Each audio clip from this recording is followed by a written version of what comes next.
Good morning students, मैं DD sir DD education classes में एक बार फिर से आपका स्वागत करता हूं।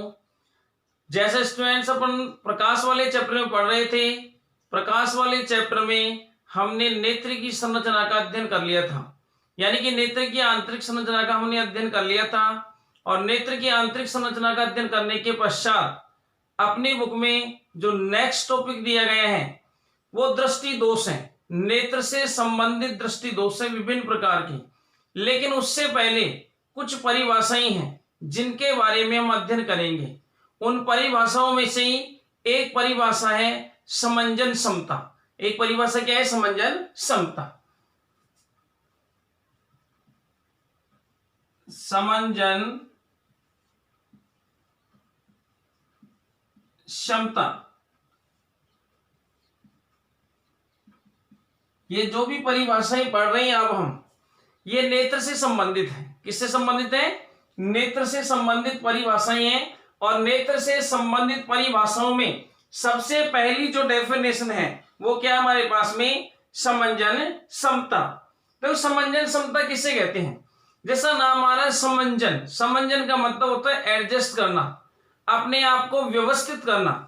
तो अपने आप को व्यवस्थित करने की क्षमता है। अब ये किस चीज को व्यवस्थित किया जा रहा है?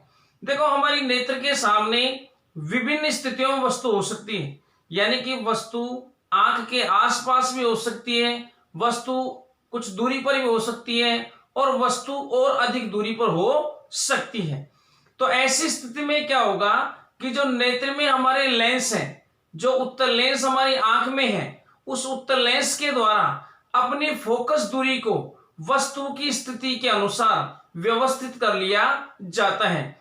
यानी कि जितनी दूरी पर वस्तु है उस वस्तु की स्थिति के अनुसार नेत्र लेंस के द्वारा अपनी फोकस दूरी को व्यवस्थित करने की जो क्षमता होती है वो क्षमता क्या कहलाती है? समंजन क्षमता कहलाती है। देखो कैसे व्यवस्थित करता है कि नेत्र लेंस मांसपेशियों की सहायता से हमारे नेत्र में जुड़ा रहता है। हमने देखा था इस प्रकार से मांसपेशियां थी और इस मांसपेशियों की सहायता से नेत्र लेंस आंख में लगा हुआ था। इन मांसपेशियों की सहायता से नेत्र लेंस हमारी आंख में व्यवस्थित होता है।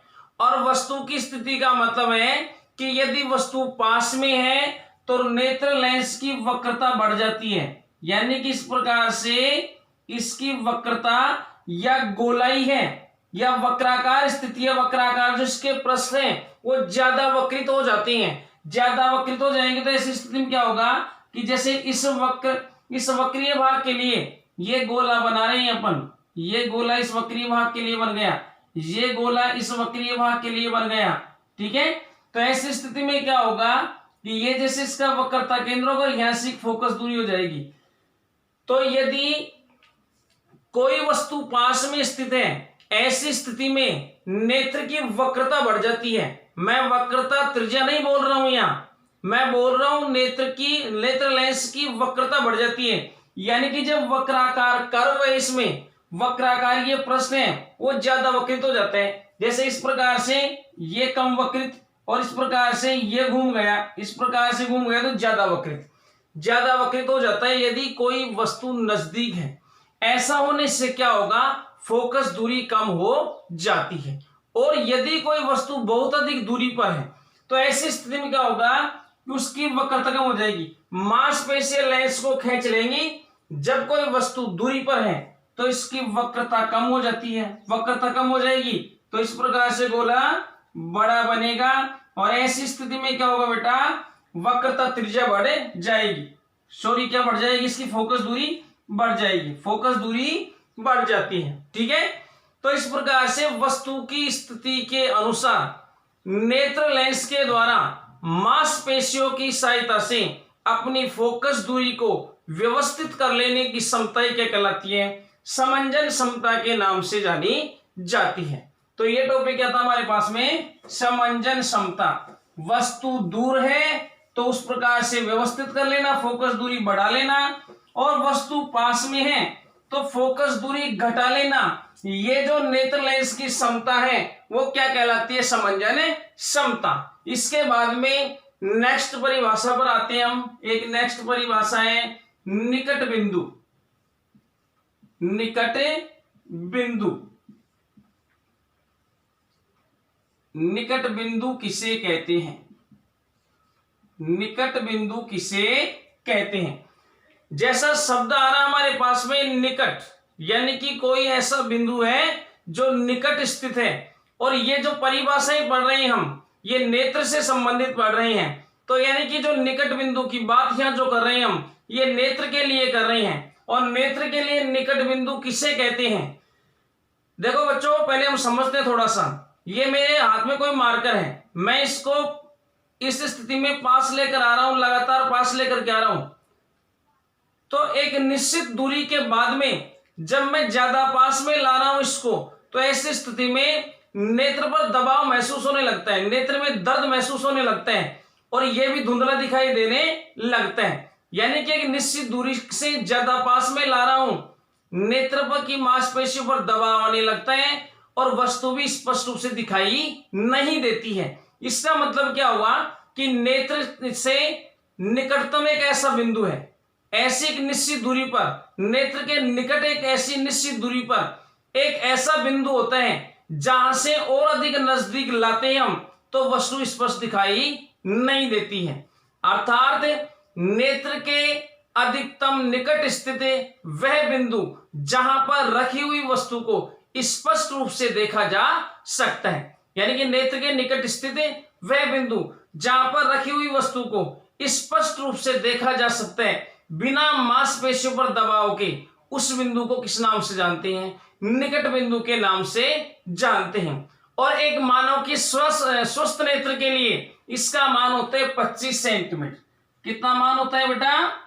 25 सेंटीमीटर।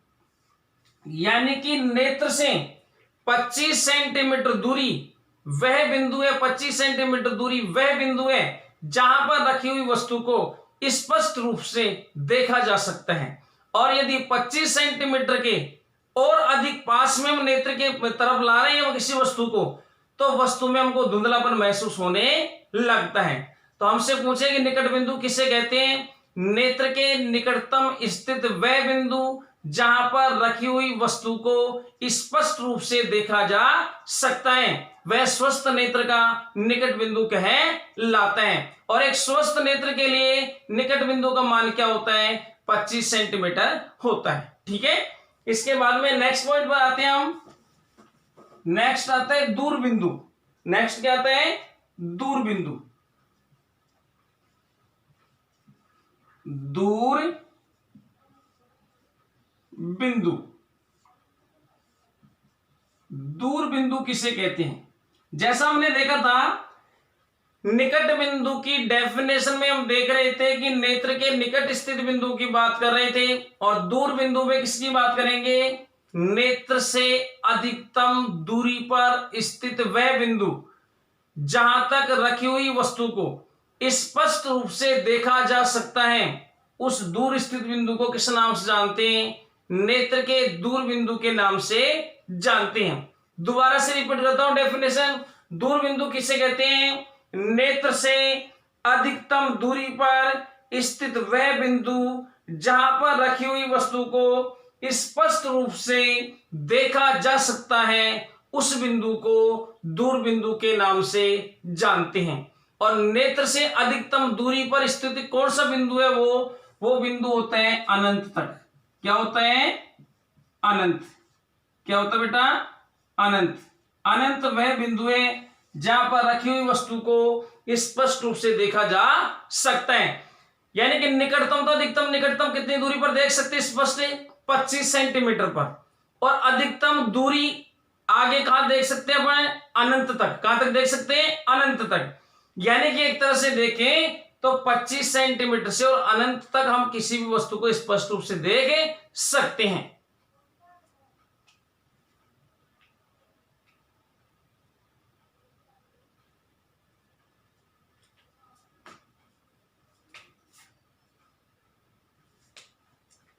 नेक्स्ट डेफिनेशन पर आते हैं बेटा। हमारे पास में नेक्स्ट डेफिनेशन आती है दृष्टि परास। नेक्स्ट परिभाषा क्या है? दृष्टि परास। सबसे पहले बात करते हैं दृष्टि परास किसे कहते हैं। दृष्टि परास किसे कहते हैं? हमने देखा कि 25 सेंटीमीटर क्या है? निकट बिंदु है, यानी कि नेत्र के निकटतम स्थित वह बिंदु जहां तक हम वस्तु को स्पष्ट रूप से देख सकते हैं उसका मान 25 सेंटीमीटर। और इसके आगे कहां तक देख सकते हैं? अनंत तक। कहां तक देख सकते हैं? अनंत तक देख सकते हैं। अनंत है दूर बिंदु, यानी कि अधिकतम दूरी पर स्थित वह बिंदु जहां पर रखी हुई वस्तु को स्पष्ट रूप से देख सकते हैं, वो बिंदु क्या है? अनंत है। यानी कि एक तरह से ओवरऑल हम बोलना चाहें तो 25 सेंटीमीटर से और अनंत के बीच में जितनी भी वस्तुएं रखी हुई हैं उन सभी वस्तुओं को हम स्पष्ट रूप से देख सकते हैं। यानी कि 25 सेंटीमीटर और अनंत के बीच की दूरी, 25 सेंटीमीटर और अनंत के बीच की दूरी क्या कहलाती है? दृष्टि परास। क्या कहलाती है बेटा? दृष्टि परास। यानी कि बोल सकते हैं निकट बिंदु व दूर बिंदु के मध्य की दूरी, या निकट बिंदु और दूर बिंदु के मध्य का क्षेत्र जहां पर रखी हुई वस्तुओं को स्पष्ट रूप से देखा जा सकता है, वह दूरी क्या कहलाती है? दृष्टि परास के नाम से जानी जाती है। यानी कि परास का मतलब होता है उसके मध्य का भाग। परास का मतलब क्या बोल रहे हैं? वो क्षेत्र। परास का मतलब वह क्षेत्र जहां तक स्पष्ट रूप से देखा जा सकता है। तो क्या बोल रहे हैं? इसे दृष्टि परास के नाम से जानते हैं। और वो मान क्या है? 25 सेंटीमीटर और अनंत के बीच का मान है। 25 सेंटीमीटर अनंत के बीच का मान है। हम चलते हैं नेक्स्ट टॉपिक पर, और नेक्स्ट टॉपिक आता है हमारे पास में दृष्टि दोष। नेक्स्ट टॉपिक क्या आता है? दृष्टि दोष।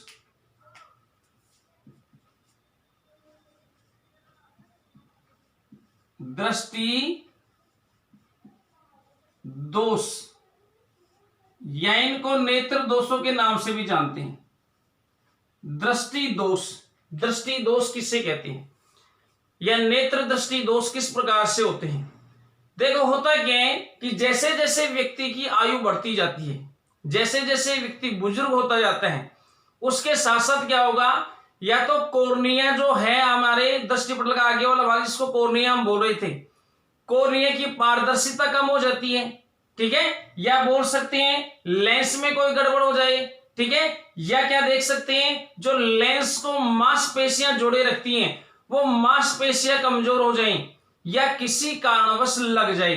तो इन सभी स्थितियों में जो नेत्र दृष्टि हमारी है, जिस नेत्र दृष्टि से हम देख सकते हैं, उसके मान में गड़बड़ हो जाती है और वस्तुएं हमको स्पष्ट रूप से दिखाई नहीं देती हैं। ये सारी की सारी प्रक्रियाएं जो हैं, यानी कि कॉर्निया की गोलाई है अनियमित हो गई है, या कॉर्निया की पारदर्शिता कम हो गई है, या लेंस दूधिया हो गया, लेंस की पारदर्शिता कम हो गई है, ठीक है, या मांसपेशियां कमजोर हो गई हैं। इन सभी स्थितियों में किसी भी स्थिति के कारण यदि हमको स्पष्ट रूप से दिखाई नहीं दे रहा है तो उस स्थिति को क्या बोलेंगे हम? दृष्टि दोष कहते हैं। क्या कहते हैं उसे? दृष्टि दोष कहते हैं, या नेत्र दोष या नेत्र दृष्टि दोष के नाम से जाना जाता है।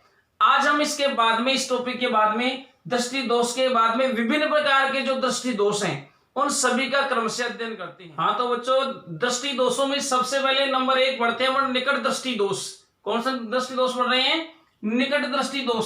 सबसे पहले तो इसकी परिभाषा आती है कि निकट दृष्टि दोष किसे कहते हैं। तो निकट दृष्टि दोष किसे कहते हैं? देखो, वह दृष्टि दोष जिसमें निकट की वस्तुएं तो स्पष्ट दिखाई देती हैं लेकिन दूर की वस्तुएं स्पष्ट दिखाई नहीं देती हैं, ऐसे दृष्टि दोष को निकट दृष्टि दोष के नाम से जानते हैं। देखो, जैसा नाम है निकट दृष्टि दोष, वैसी परिभाषा नहीं होती है। या यही ध्यान रखने वाली बात है कि जैसे बोल रहे हैं निकट दृष्टि दोष, साधारणतः यदि हमको याद नहीं है उस स्थिति में हम देखते हैं तो ऐसा महसूस होता है निकट दृष्टि दोष, यानी कि निकट की दिखाई नहीं देती होंगी, लेकिन वास्तव में ऐसा नहीं होता है। निकट दृष्टि दोष में निकट की वस्तुएं स्पष्ट रूप से दिखाई देती हैं, लेकिन दूर की वस्तुएं स्पष्ट रूप से दिखाई नहीं देती हैं। ऐसा दोष निकट दृष्टि दोष कहलाता है। अब साहब निकट दृष्टि दोष में निकट दृष्टि दोष किस कारण से डेफिनेशन दी गई, तो देखो जो डायग्राम दिख रहा है हमको एक इस प्रकार से अनंत से प्रकाश की किरणें आ रही हैं, अनंत से प्रकाश की किरणें आ रही हैं। ये लेंस है हमारी आंख में, ये हमारे नेत्र है और ये लेंस है। इस प्रकार से प्रकाश की किरणें आ रही हैं। कहां से आ रही है? अनंत से आ रही हैं। मैंने परिभाषा में बोला है कि निकट दृष्टि दोष में निकट की वस्तुएं तो स्पष्ट दिखाई देती हैं, लेकिन दूर की वस्तुएं स्पष्ट दिखाई नहीं देती हैं। इसका मतलब निकट से संबंधित तो रोग है ही नहीं, दूर से संबंधित रोग है। इसका मतलब कोई वस्तु अनंत पर है और उससे प्रकाश की किरणें आ रही हैं, या अपन दूर बिंदु की बात कर रहे हैं। यहाँ पर किसकी बात कर रहे हैं? दूर बिंदु से संबंधित बात कर रहे हैं। तो देखो ये प्रकाश की किरणें अनंत से आ रही हैं। कहां से आ रही है बेटा? अनंत से आ रही हैं और नेत्र लेंस के ऊपर जाकर आपतित हो रही हैं, नेत्र लेंस के ऊपर जाकर टकरा रही हैं। अनंत से कहां से आ रही है? ये वस्तु से। कोई वस्तु अनंत पर स्थित है, वहां से प्रकाश की किरणें आ रही हैं और लेंस पर आपतित हो रही हैं। लेंस पर आपतित होने के बाद में इनका जो प्रतिबिंब है वो रेटिना पर बनना चाहिए। कहां बनना चाहिए? रेटिना पर। वस्तु का प्रतिबिंब जब रेटिना पर बनेगा, जिसको हम दृष्टि पटल भी बोलते हैं, रेटिना पर बनेगा तो ही उसके संकेत मस्तिष्क तक जाकर के पहुंचेंगे और हमको वस्तु दिखाई देगी। लेकिन यह क्या हुआ बेटा? ये प्रकाश की किरणें कहां पर फोकस, तो कहां पर मिल गई? प्रतिबिंब कहां बन गया? रेटिना के सामने बन गया। ये रेटिना है और इसके सामने पहले ही बन गया। कहां बन गया? पहले ही बन गया। जब यहां पर पहले ही ये प्रतिबिंब बन गए हैं तो ऐसी स्थिति में इसके संकेत रेटिना के द्वारा कैसे मस्तिष्क को पहुंचाए जाएंगे? नहीं पहुंचाए जाएंगे, क्योंकि रेटिना पर प्रतिबिंब बन ही नहीं रहा है। रेटिना के सामने ही बन गया, पहले ही बन गया, इसलिए संकेत नहीं पहुंचाए जाएंगे और हमको वस्तु दिखाई नहीं देगी। इसका मतलब क्या हुआ कि जो निकट दृष्टि दोष है उसमें वस्तु का प्रतिबिंब रेटिना के सामने ही बन जाते हैं, रेटिना से पहले ही बन गया, यहीं पर बन गया। और यहीं पर बनने के कारण इससे संबंधित संकेत, जो प्रकाशीय संकेत थे, वो प्रकाश नाड़ी के द्वारा हमारे मस्तिष्क तक नहीं पहुंचे। और जब नहीं पहुंचे तो हम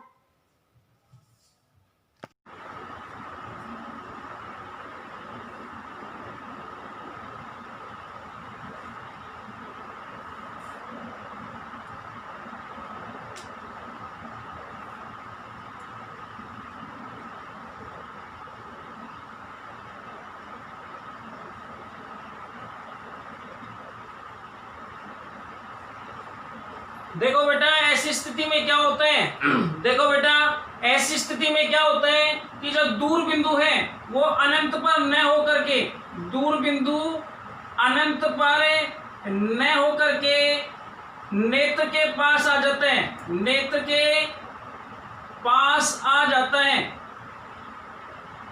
नेत्र के पास आ जाता है। दूर बिंदु अनंत पर न होकर, अनंत पर न होकर नेत्र के पास आ जाता है। और जब दूर बिंदु अनंत पर न होकर के नेत्र के पास आ जाता है तो ऐसी स्थिति उत्पन्न हो जाती है। ठीक है, इसके बाद में हम देखें तो इस रोग के कारण आते हैं, इस रोग के क्या आते हैं? निकट दृष्टि दोष के कारण, निकट दृष्टि दोष के कारण, कि निकट दृष्टि दोष किस कारण हुआ, निकट दृष्टि दोष किस कारण होता है, या बोल सकते हैं हम कि साहब ये जो बनने फोकसित हुआ, ये जो प्रकाश के लिए जो प्रतिबिंब बना है, जो प्रतिबिंब रेटिना से पहले ही बना है, रेटिना से पहले ही बन गए हैं, उसका प्रमुख कारण क्या है? ये रेटिना से पहले ही क्यों बन गया? देखो इसके दो कारण हो सकते हैं। कितने कारण हो सकते हैं? 2 कारण। आपकी बुक में एक कारण दे रखा है। आपकी बुक में क्या कारण दे रखा है कि ये जो नेत्र लेंस है, ये नेत्र लेंस है, यदि इसकी वक्रता बढ़ जाती है, नेत्र लेंस की वक्रता बढ़ जाती है, या शब्दों का ध्यान रखना, मैं बोल रहा हूं नेत्र लेंस की वक्रता बढ़ जाती है, मैं ये नहीं बोल रहा हूं कि वक्रता त्रिज्या बढ़ जाती है। वक्रता का मतलब उसका घुमाव, उसका कर्व, यानी कि ये नेत्र लेंस इसका ऐसा कर्व है और इस प्रकार से नेत्र लेंस मैंने बताया था इस प्रकार से कर्व लिए हुए हैं और घुमावदार हो गया, और घुमावदार हो गया, और घुमावदार होने का मतलब है कि नेत्र लेंस की वक्रता बढ़ गई। जैसा वक्र है, जैसा मुड़ा हुआ है, और घुमावदार हो गया। और देखो बेटा, और घुमावदार हो जाएगा और वक्रित हो जाएगा, तो उससे क्या होगा कि ये प्रकाश की किरणों को जो इसमें से गुजरेगी उनको रेटिना से पहले ही फोकसित कर देगा।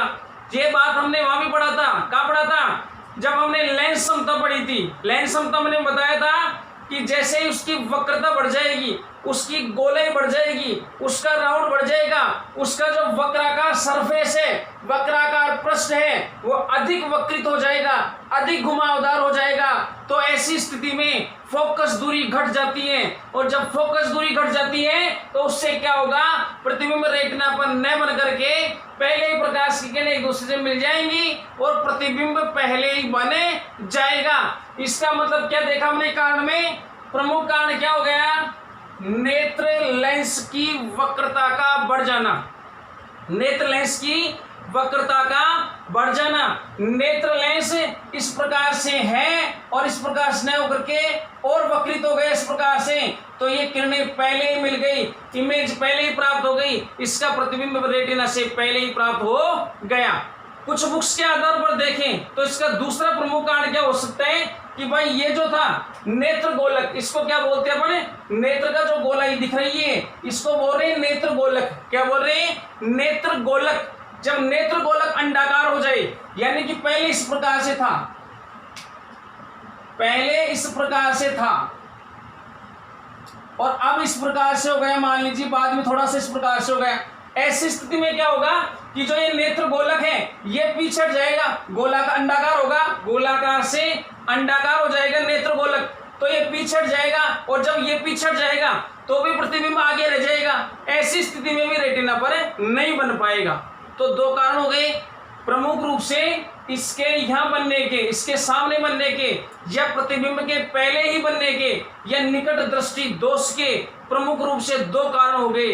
या तो क्या हो, नेत्र लेंस की वक्रता बढ़ जाए, और दूसरा कारण क्या होगा, नेत्र गोलक का अंडाकार हो जाना, नेत्र गोलक का अंडाकार हो जाना। इन 2 कारणों से क्या होगा कि प्रतिबिंब पहले ही बन जाएगा, रेटिना के सामने ही बन जाएगा और रेटिना पर नहीं बनेगा। 2 प्रमुख कारण है। इसके बाद में साहब इसके निवारण क्या होंगे? इसका निवारण क्या होगा? निवारण आपको डायग्राम में दिख रहा है, इसका निवारण आपको डायग्राम में दिख रहे हैं। निवारण के लिए क्या करते हैं? उचित समता के, क्या करते हैं जैसा डायग्राम में दिख रहे हैं, उचित समता के अवतल लेंस का उपयोग किया जाता है। इस निकट दृष्टि दोष रोग को खत्म करने के लिए किसका उपयोग किया जाता है? उचित समता के अवतल लेंस का उपयोग किया जाता है। अब ये अवतल लेंस क्या करेगा? अवतल लेंस का उपयोग करने का मतलब हम जो चश्मा लगाएंगे आंख के सामने वो अवतल लेंस का लगाएंगे, उचित समता के अवतल लेंस का लगाएंगे। ये अवतल लेंस क्या करेगा? हमको पता है अवतल लेंस प्रकाश की किरणों को फैलाने का काम करता है। क्या करता है? प्रकाश किरणों को फैलाने का काम करता है, अपसारित करने का काम करता है। होगा क्या, हमको थोड़ा सा जो प्रतिबिंब थोड़ा सा पहले बन रहे हैं उसको थोड़ा सा आगे बनाना है ताकि वो रेटिना पर पहुंच जाए। अब रेटिना पर पहुंचाने के लिए क्या किया कि ये प्रकाश की किरणें आई, ये प्रकाश की किरणें जैसे अनंत से आई और ये पहले किससे टकराएंगी? हमारे चश्मे से। चश्मे में जो लेंस है उसके ऊपर आपतित होंगी, और चश्मे में कौन सा लेंस लगा हुआ है? अवतल लेंस लगा हुआ है। अवतल लेंस पर आपतित हो गई। ये क्या किया, इन किरणों को थोड़ा सा फैलाया, थोड़ा सा इसको इधर कर दिया, इसको थोड़ा सा इधर कर दिया, यानी कि प्रकाश की किरणें इस प्रकार से आ रही थी। ये क्या किया, जो चश्मा लग रहे हैं प्रकाश किरणें समांतर आकर के चश्मे पर टकराई, लेंस पर टकराई, तो थोड़ी सी इस प्रकार से हो गई, थोड़ी सी इस प्रकार से कहा हमारी आंख में प्रवेश की। जैसे ही थोड़ी सी इस प्रकार से होकर हमारी आंख में प्रवेश की, अब ये जो लेंस है, हमारी ये नेत्र लेंस है, वो झुकाएगा। ये क्या करते हैं, प्रकाश किरणों एक जगह इकट्ठा करते हैं। ये जैसे ही झुकाएगा उससे क्या होगा कि किरणें झुकेंगी, लेकिन पहले की तुलना में थोड़ा सा आगे झुकेंगी। और आगे कहाँ झुकेंगी, रेटिना पर। कहाँ झुकेंगी, रेटिना पर। यानी कि प्रतिबिंब कहाँ बन जाएगा, रेटिना पर। और जैसे ही प्रतिबिंब रेटिना पर बन जाएगा, हमको वस्तुएं दिखाई दे जाएंगी, हमको वस्तुएं दिखाई देने लगती हैं। दोबारा से देखना, अवतल लेंस ने क्या काम किया, थोड़ा सा प्रकाश किरणों का अपसरित किया, हल्का सा अपसरित करना है। और जब हल्की सी प्रकाश की किरणें इस प्रकार से दूर होकर हमारे नेत्र लेंस पर आपतित होंगी, तो फिर उनको इस तरह से झुकने में भी काफी समय लगेगा। थोड़ा सा अधिक समय लगेगा तो थोड़ा सा आगे चल करके प्रतिबिंब बनेगा। और थोड़ा सा आगे करना हमको, देखो यहाँ बंद है, इतना सा आगे करना है, इतना सा आगे लेंस लगाते हैं, अवतल लेंस लगाते इतना सा आगे बनेगा और कहाँ बन जाएगा, रेटिना पर, और हमको वस्तु दिखाई दे जाएगी। अब देखो ये डायग्राम क्या समझा रहे हैं हमको, इन डायग्रामों को देखो आप, ये डायग्राम क्या समझा रहे हैं हमको प्रमुख रूप से। ये जो सेकंड डायग्राम में दे रखा है वो तो निकट दृष्टि दोषयुक्त नेत्र का दूरबिंदु, ये दूरबिंदु दे रखा है, कहाँ स्थित है, अनंत पर स्थित है। कहाँ स्थित है, अनंत पर स्थित है।